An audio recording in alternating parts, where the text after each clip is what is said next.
Yeah, what it boiled down to is some folks were pulled over for speeding, and one of them began recording the police, and they didn't like that, so they arrested her. And I came down to the police station to bail her out, and I wasn't even recording, but they thought I was, and saw fit to arrest me. So it's clear that they're not really comfortable with being recorded. I don't know why. One would think that they're public servants, and if they're doing their job, the job that they're hired to do and the way it's supposed to be done, then there would be nothing to fear from a video camera. How many people will be arrested today for filming Weare PD? Anybody want to guess? Especially when they're in public. It's not like people are following them home or videotaping their property or their family or harassing them in any way.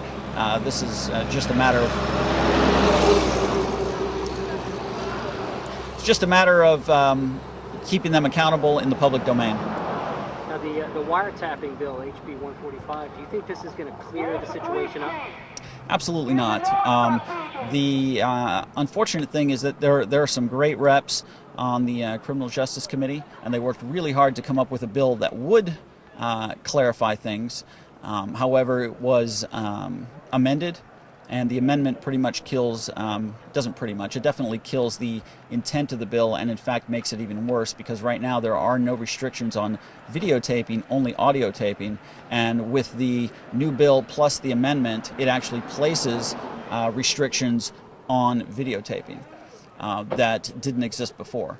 In addition to that, it has certain exceptions for what they call if someone's interfering with the police or an investigation, and anyone who's dealt with them well knows that anything you do, including standing at a safe distance looking at them, they will conclude that's interference if they don't want you there. Where's Weare PD? Anybody seen Weare PD? There's nobody home. Yeah. You'd like them maybe to, respond to the public? Take some accountability. Tough to do when they run away. So the whole interference thing is just way too vague and just begs to be litigated. And what I thought the purpose of the statute was to keep us from having to litigate this issue.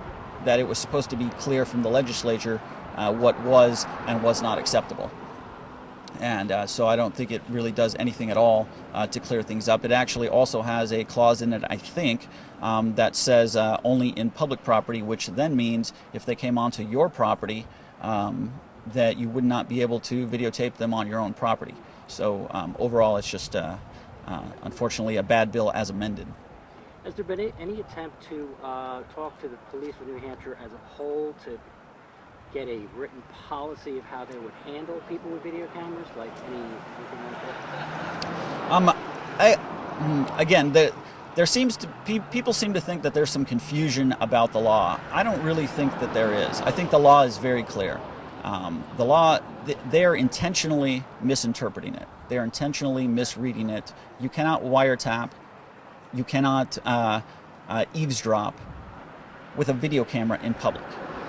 So what do you think about the wiretapping issue in general? I mean, do you think do you think there should be some type of policy? What do you think about HB 145, which is the redefinition of wiretapping in general? Like, what do you think about that?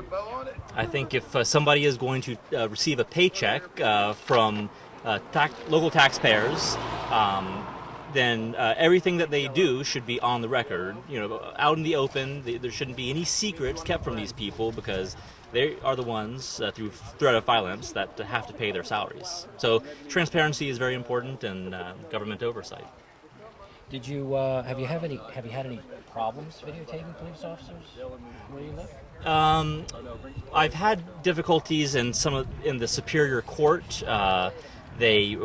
I was filming a recent trial, Bob Wiedeklaw's Constantine, and the judge told us that we could not record undercover officers.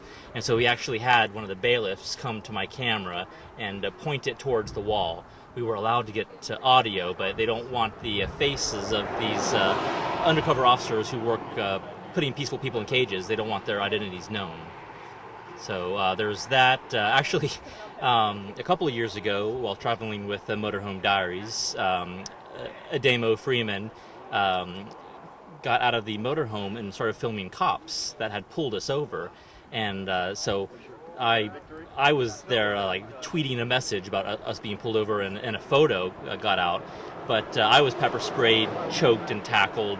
Adamo was handcuffed first, and Pierre also joined us for about a day in a cage, instigated because Adamo wanted to let everybody know what happened with the video camera, because that's a great witness to state aggression, whether they're aggressive or not, but you never know, so you should always have your cameras rolling. He did that.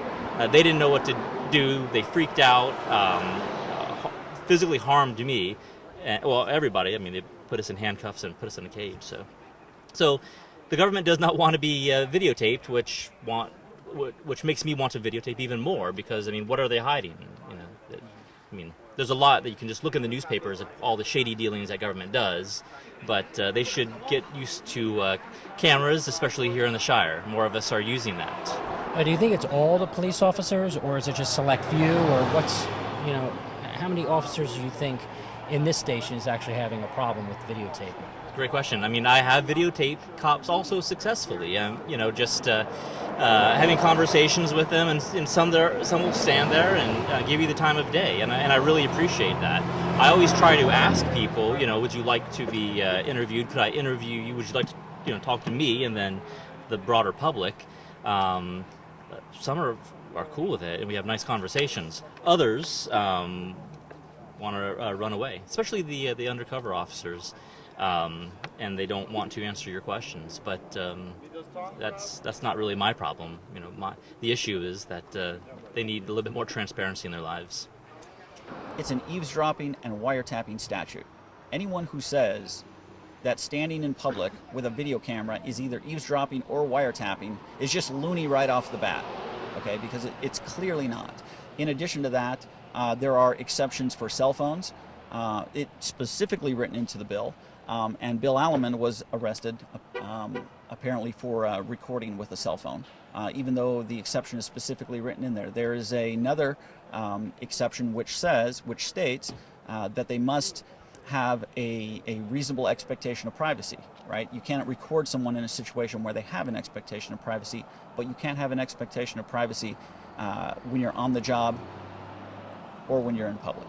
So I think it's pretty clear. Case law supports it, and even the Attorney General of the state, who's dealt with some of these issues in the past, I think has made it clear. Has Chief Began gotten back to anybody, or? Chief Began refuses to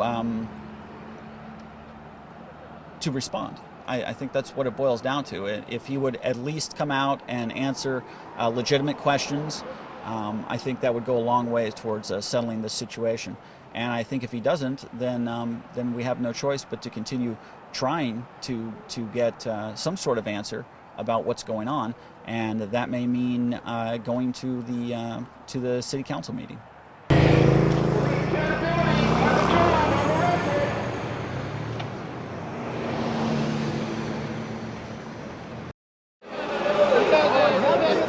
Wait, did they use taxpayer funds for your friends at Weare PD? Taxpayer funds are used to send in. I don't believe this. And why you? I called them.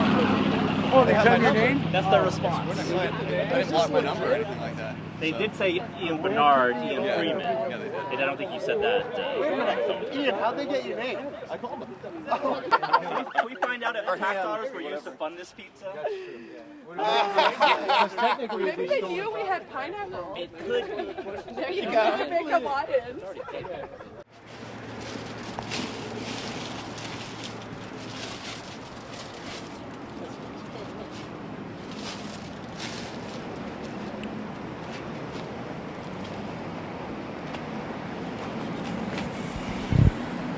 So Rob, what does this mean? This is a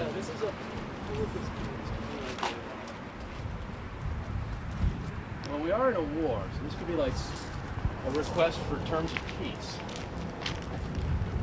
And if it's denied, then Definitely seems to be a peaceful offer. then perhaps now